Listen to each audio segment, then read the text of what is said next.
Good morning, student. I am Rajendra Simori, your maths teacher from the Gnan Manjari Vidyapith Moa. Today we are going on to the first taking the congruence, triangle and segments and angles. Everything we have to just discussed yesterday. And the concept time 9, the congruence of triangle as well as criteria of the congruence, and we discussed the practice question number 6. So today we are going on to the practice question number 5 that we remains in the earlier video. So whatever we discussed before, that types of angle pairs and as well as the angles made by the transversal, both things we have to using here. And this is your concept time 7. So among them, concept time 7, that is available in your page number 56, as the based on this that we discussed earlier. Now today we are going on to the practice question number 5. Among them, the practice question 5.1 to 5.3 first we discuss, and then after we discuss the 5.4. Okay, so let us move on it. First of all, this is a question number 5.1 is there, and in this 5.1 we have to use such kinds of the examples. Specifically we are using here the in figure, given that figure in practice question number 5 is available in your supplementary book page number 58. So in this figure line K आप देख सकते हो, यहाँ पे दो lines available है, एक line K available है और उसके पैरेलल एक J लाइन अवेलेबल है. So line K is parallel to line J. State the relationship between the following pairs of the angles. आपको यहाँ पे जो भी एंगल्स की पेयर बताई गई है उसी के आधार के ऊपर आपको आंसर देना है. मतलब हमें यहाँ पे ऐसा बोला गया कि question A B C D, A में एंगल 3 एंड एंगल 6 आपको बोला गया, और आपको फिगर में से देखना है एंगल 3 कहाँ पे है और एंगल 6 कहाँ पे. एक ही लाइन पे आ रहे हैं, दो एंगल अलग अलग है, क्या है. So just we have to check it. So first, so let us move on that points. This is a 3 and 6, both are the interior angles. आप देख सकते हो कि same side पे ही है, but that is considered 3 and 6. Both are the angles are the same sides, but using on that transversal. Transversal का मतलब होता है दो parallel line के बीच में, that we have to put. दो पैरेलल लाइन के और जे है और उसके बीच में जो लाइन ड्रॉ की है, that is called the transversal. ये जो फिगर है वो ट्रांसवर्सल की है और उसमें आप देख सकते हैं कि कौन कौन से एंगल किस रिलेशनशिप से हम मेंटेन कर सकते हैं. तो यहाँ पे आप देख सकते हो कि पहला क्वेश्चन ऐसा है हमारा कि एंगल 3 एंड 6 आप देख सकते हो कि सेम साइड पे ही है और इंटीरियर है, तो हम लिख सकते हैं interior angles on the same sides of the transversal. Similar way, angle 2 and 6 both are the corresponding angle, क्योंकि 2 और 6 सेम साइड पे ही है, बट जैसे 2 की पोजीशन है वैसे ही 6 एंगल की पोजीशन है, तो हम उसको करस्पॉन्डिंग एंगल बोल सकते हैं. उसी साइड पे 1 और 5 यदि बोला गया होता तो 1 और 5 भी कैसे एंगल होते, करस्पॉन्डिंग एंगल्स होते. अब देख सकते हैं 4 और 6 की पोजीशन देखो ऑपोजिट में है बट ऑल्टरनेट है. So that's why we can say that alternate interior angles are there, 4 and 6. And D, 4 and 5, angle 4 and 5 are interior angles on the same side like A. मतलब 3 and 6 में जैसे हमने answer लिखा, same answer हम 4 और 5 में भी लिख सकते हैं, because it's also interior angles on the same side. So this is the question number 5.1, practice question 5.1 का ये पहला question. So let us move on to the second one. In this figure, here consider the figure 29 is suggesting J and K are the parallel line. आप देख सकते हो कि J and K both are the parallel line, and inside the parallel line find the value of x raised to 0. Find the value of angle marked, मतलब जहां पे हमें mark किया गया, आप देख सकते हो कि कहां पे मार्क किया है x, नीचे डी और बी एंगल के लाइन में जो के हमारी लाइन है उसमें एक एंगल पुट किया है, वहां पे हमें ये मेजरमेंट्स फाइंड करना है एक्स का, और give the reason for your answer, और फाइंड करके आपको रीजन भी देना है। तो हम देख सकते हैं कि हम जो जो चीज हमें फिगर में दी गई है उसके ऊपर से हम अपना नरेशन या डिस्क्रिप्शन लिख लेते हैं पहले। तो हमें क्या लिखना चाहिए पहले, एंगल एच जी एफ। अब देख सकते हो H G F, that's we have to not taking because यहाँ पे कोई एंगल नहीं है, बट नीचे आपको एंगल दिख रहा है, देखो जी में ही एंगल है, बट ये एंगल है वो किस एंगल्स में बनेंगे, तो H, angle H G E, that is a one angle, वो कितना है 120 डिग्री का, आप देख सकते हो फिगर में, angle H G E plus angle E G and C. अब देख सकते हो E G and C, that's why we have to got from that area. E G C का मतलब होता है कि हम वहां पे जी का पर्टिकुलर एंगल्स पहले हम फाइंड करेंगे। तो एंगल ई जी सी, जो हमें कुछ पता नहीं इसके लिए, that's why we as it is रखेंगे। और आपको पता है कि एंगल सम प्रॉपर्टी का टोटल होता है 180 डिग्री। तो किसी भी पैरेलल लाइन के ऊपर जो ट्रांसवर्सल बनता है उसके दो एंगल का मेजरमेंट्स ऑलवेज कितना होता है, 180 डिग्री होता है। तो मैंने पहले भी आपको एक लेक्चर्स में बताया था जब हम ट्रांसवर्सल सीख रहे थे, that time I also given that angles made by the transversal, और ट्रांसवर्सल में मैंने आपको बताया था, और you can also read out the SB8 and SB9, that is given the vertical opposite angles and types of angles where that is given for the transversal also। तो दोनों transversal में दोनों एंगल का मेजरमेंट कितना होता है, 180 degree. अब आप देख सकते हो कि एच जी ई जो एंगल है उसका तो मेजरमेंट हमें क्वेश्चन में दिया गया है 120, प्लस इजी से हमें फाइंड करना है, और टोटल हमारा है 180 डिग्री, क्योंकि लीनियर पेयर का जो टोटल होता है एंगल्स का वो 180 डिग्री ही होता है, ये आपको रूल की तरह भी याद रखना है।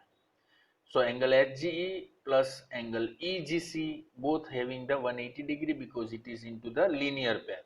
अब देख सकते हो एक ही लाइन पे दो एंगल है, उसका ही मेजरमेंट हमने लिया है। सो 120 में से 180 में से 120 गया, यानी 60 डिग्री आपको बचा। तो एंगल EGC कितना हुआ, 60 डिग्री। अब EGC इज इक्वल टू, हम ऐसा भी रख सकते EGC इज इक्वल टू, हम 60 डिग्री रखे तो वहां पे x जो हमें फाइंड करना है वो चीज भी यहाँ पे हम डिग्री में इंप्लीमेंट करेंगे। तो x0 is equal to EGC लिख सकते हैं, और EGC इज इक्वल टू हमने 60 डिग्री फाइंड किया है।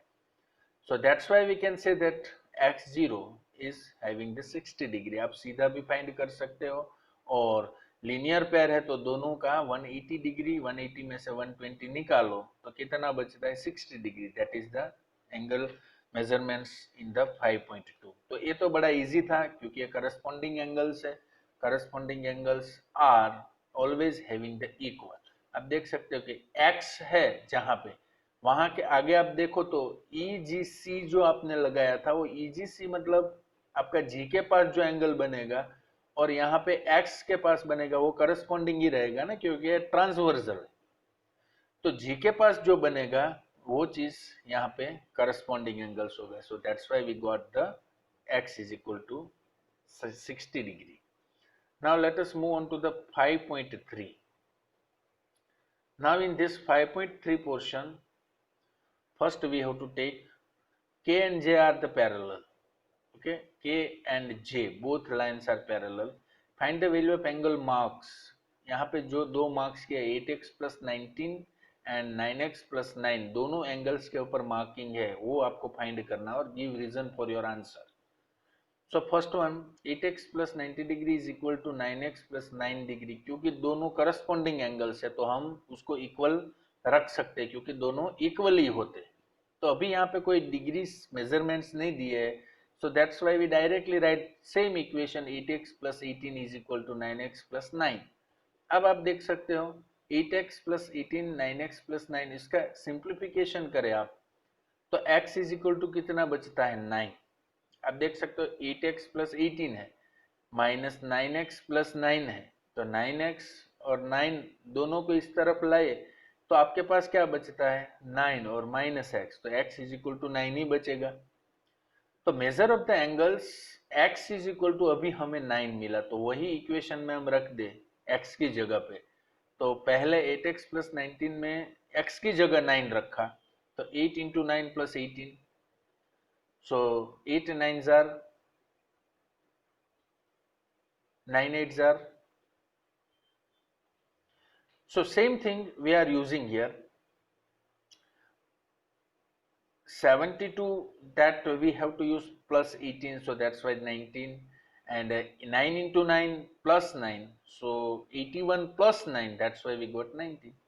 तो अब पहले हमें x की वैल्यू फाइंड कर लेनी है और वही x की वैल्यू हम रखेंगे हमारे इक्वेशन जो हमें फाइंड करने को बोला है।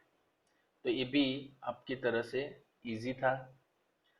नेक्स्ट वन 5.3 का ही सेकंड फिगर जो आपको दिया है फिगर 31, उसके रिलेटेड हम बात करें तो K and J both are the parallel lines are there, find the value of angles mark, give reason for your answer। यहाँ पे भी आपको दिया गया है जो भी एंगल्स का मेजरमेंट्स। तो यहाँ पे एंगल ABC की हम बात करें पहले, तो angle ABC is equal to angle BEF और BFE। अब देख सकते हो कि ABC और BFE ये दोनों इक्वल है क्योंकि दोनों करस्पॉन्डिंग एंगल है। दूसरी चीज उसके रिलेटेड हम बात करें तो angle BFE is equal to हमें यहाँ पे बताया गया है BFE इज इक्वल टू हमें बताया गया x प्लस 49 और 3x माइनस 21 डिग्री। अब आप देख सकते हो कि angle ABD is equal to 3x minus 21 degree यहाँ पे बताया गया है। तो BFE इज इक्वल टू हम ABD में 3x माइनस 21 को रख देंगे और एंगल GFH जो मैं बोल रहा हूं वहां पे आपको फिगर में देखना है सीधा एंगल GFH, वहां पे आपको x प्लस 49 डिग्री दिया गया है। Angle BFE is equal to angle GFH vertically opposite angles है। आप देख सकते हो कि BEF और GFH अब दोनों का एंगल देखो तो दोनों वर्टिकली ऑपोजिट है वर्टिकली बट दोनों ऑपोजिट साइड पे है। तो वर्टिकली ऑपोजिट आर इक्वल सी होते हैं, तो BFE is equal to angle GFH दोनों इक्वल हो गए। तो हम 3x minus 21 degrees is equal to x plus 49 degrees को मेजर करेंगे। अब ये मेजर करने से हमारा इक्वेशंस है उसको सिंप्लीफाइड करने से क्या हमारे पास आया x इज इक्वल टू 35। आप उसका सिंप्लीफिकेशन कर सकते हो।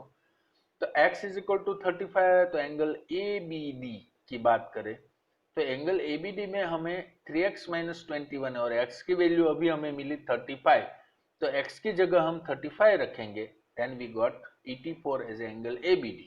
सिमिलर वे एंगल GFH तो उसमें भी x की वैल्यू हम रखेंगे 35 plus 49, so we got 84 degree.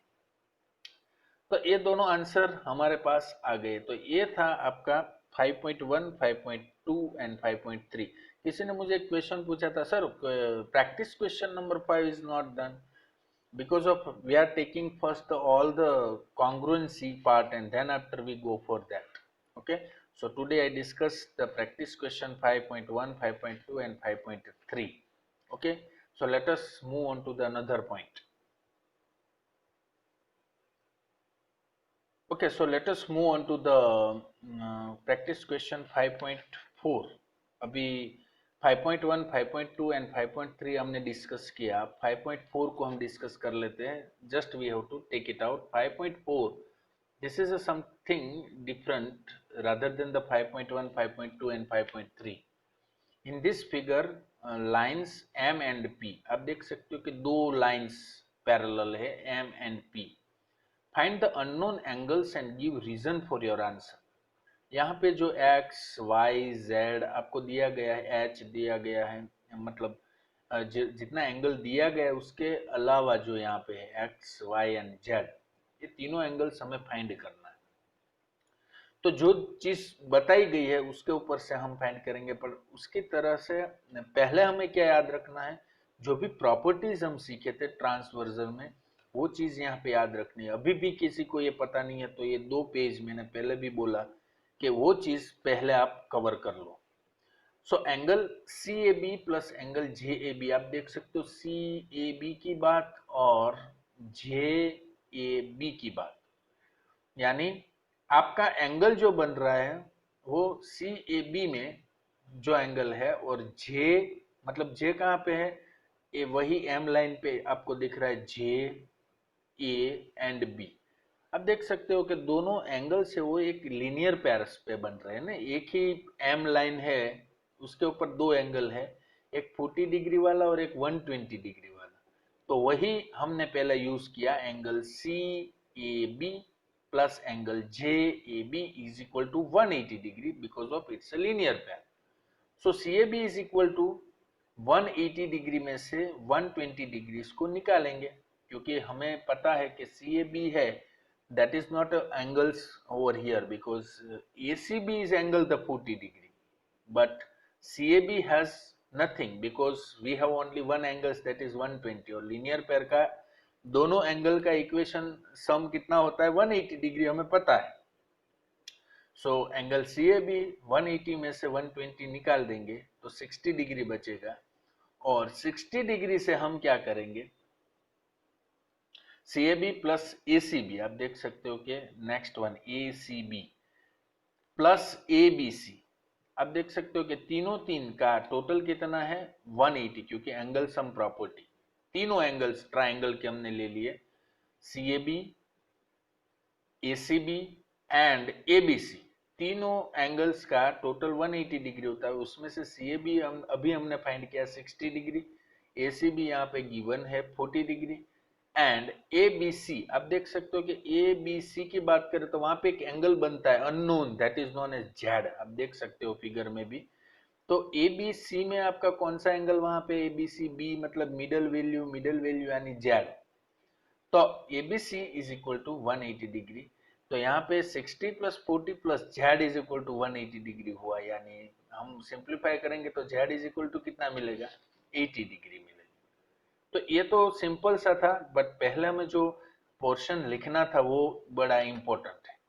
Next one, suppose हम ऐसा यूज करें कि x इज इक्वल टू, अब यहाँ पे देख सकते हो कि एंगल जो x है वो किस एंगल से बन सकता है, आप देख सकते हो कि जे ए बी, आप यहाँ पे देख लो x is equal to angle J A B is equal to 120 degree, आप देख सकते हो कि एंगल ए है वो कितना है 120 in the angle J A B में करस्पॉन्डिंग एंगल्स है, तो x भी करस्पॉन्डिंग एंगल्स बन गया, क्योंकि एक ये जो करस्पॉन्डिंग है उसके करस्पॉन्डिंग एंगल्स में x ही आएगा ना, आप देख सकते हो एक ही लाइन पे 2 करस्पॉन्डिंग हमने पहले सीख चुके हैं।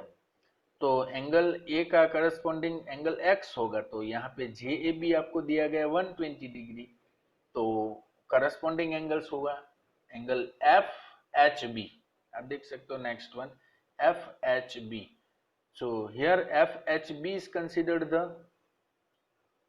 180 डिग्री, एंड 180 डिग्री में से 120 डिग्री इसको निकालेंगे, क्योंकि एंगल सम जो हमारा 2 लीनियर पेयर में जो एंगल्स होता है उसका सम होता है 180 डिग्री, तो 180 में से 120 जे बी वाला यानी एक्स वाला पोर्शन हम निकालेंगे, तो ऑब्वियसली हमारे पास बचेगा 60 डिग्री। अब angle F H B plus Y plus Z, ये तीनों को हम कंसिडर कर ले तो तीनों तीन एंगल हो जाएंगे ना, एक हो जाएगा वाई, एक हो जाएगा जेड और एक हो जाएगा H.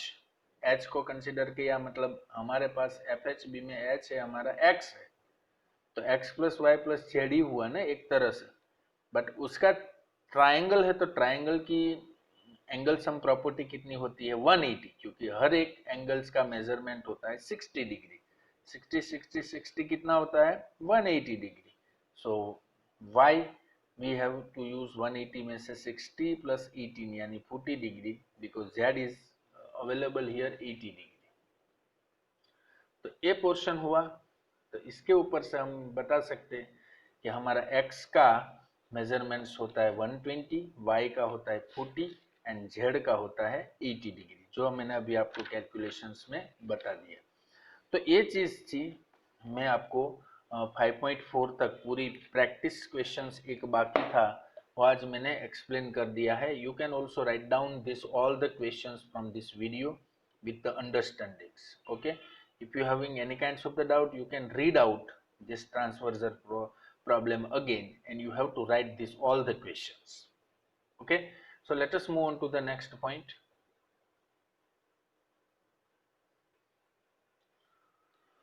So this is one things after the completion of the exercise, we have to going for the what do you notice in these kinds of the patterns, because of we are concerned of the concept time 10 properties of the polygon.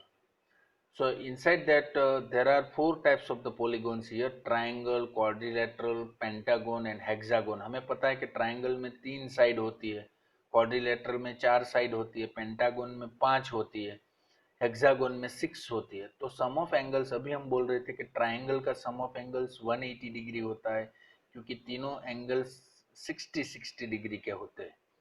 तो सम of angles कितने होते हैं? 180 degree. Quadrilateral में 4 होता है, और 4 और 2 diagonals को हम कंसिडर करें तो 2 इंडिविजुअल ट्राइंगल हो जाते हैं।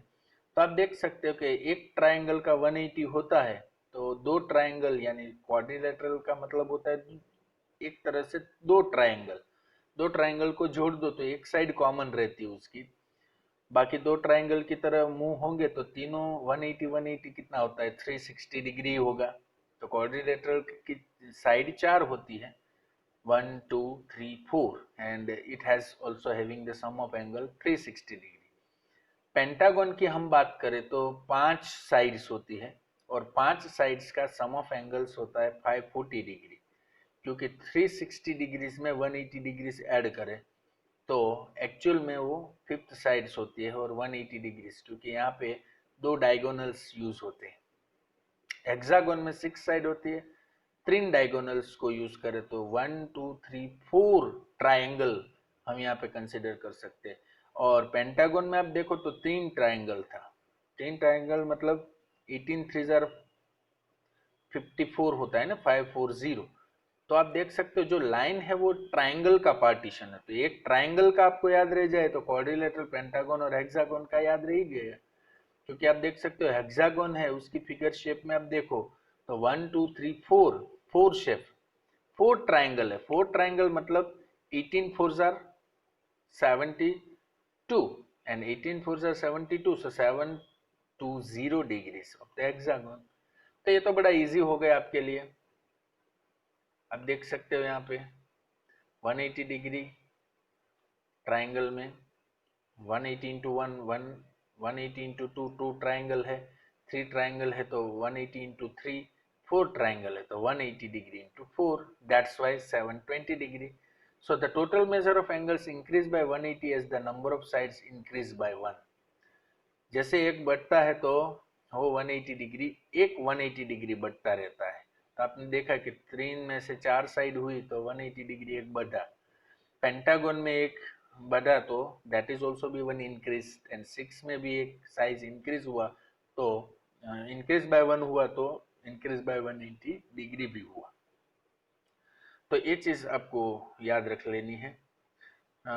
और एक चीज शेप में आप यहाँ पे देख सकते हो कि इफ n is any whole number, can you find out the total measure of an polygon with n sides.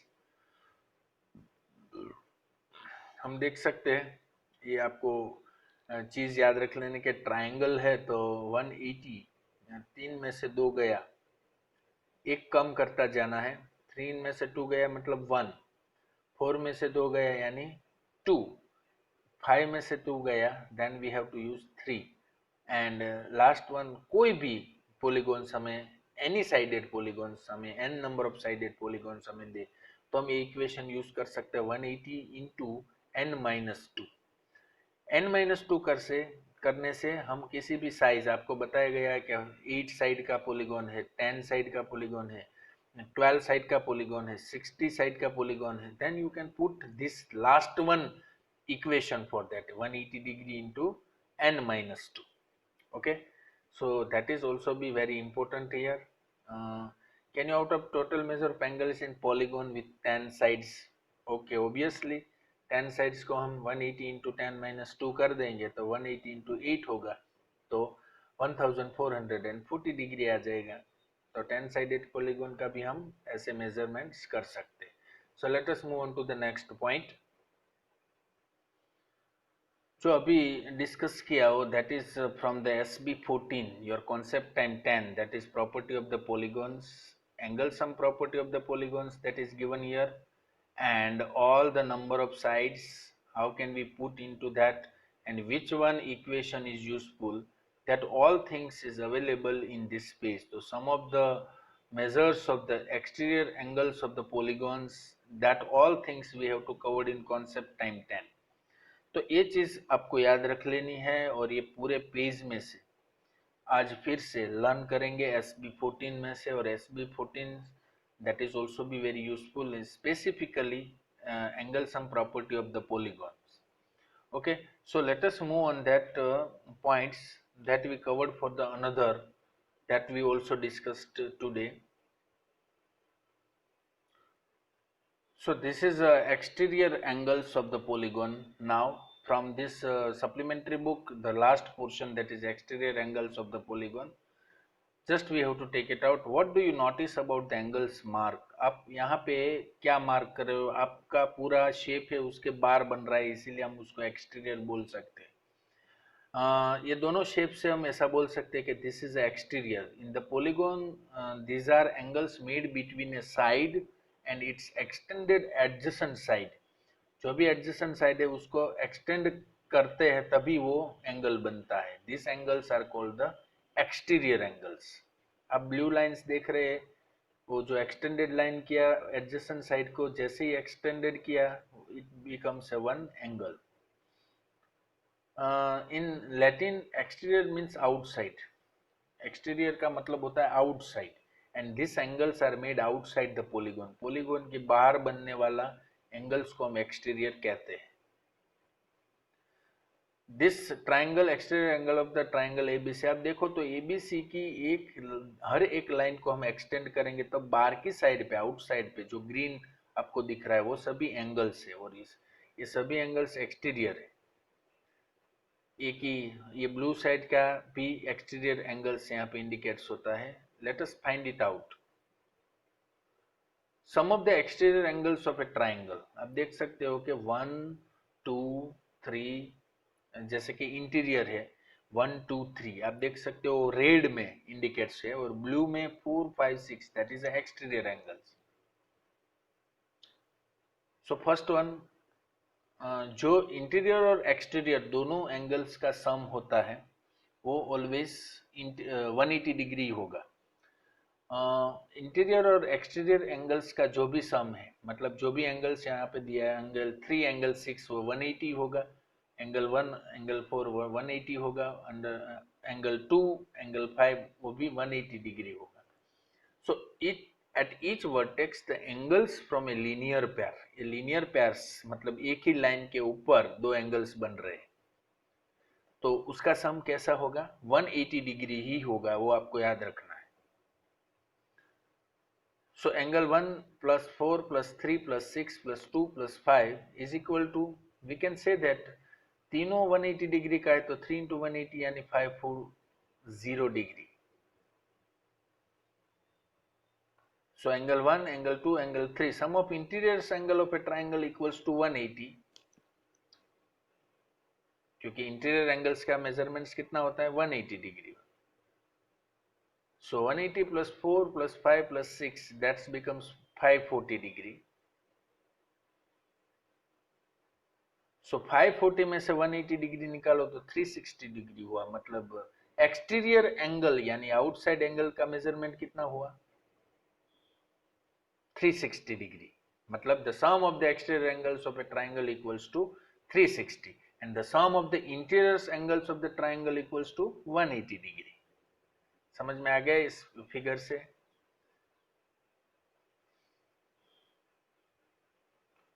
Okay, so now we are going for the quadrilateral point of view. Just we have to check.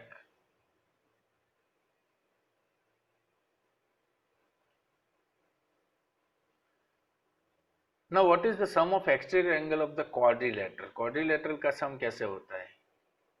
Same like a triangle. Sum of the exterior angle is equal to sum of the exterior angle and the interior angles is equal to sum of the interior angles.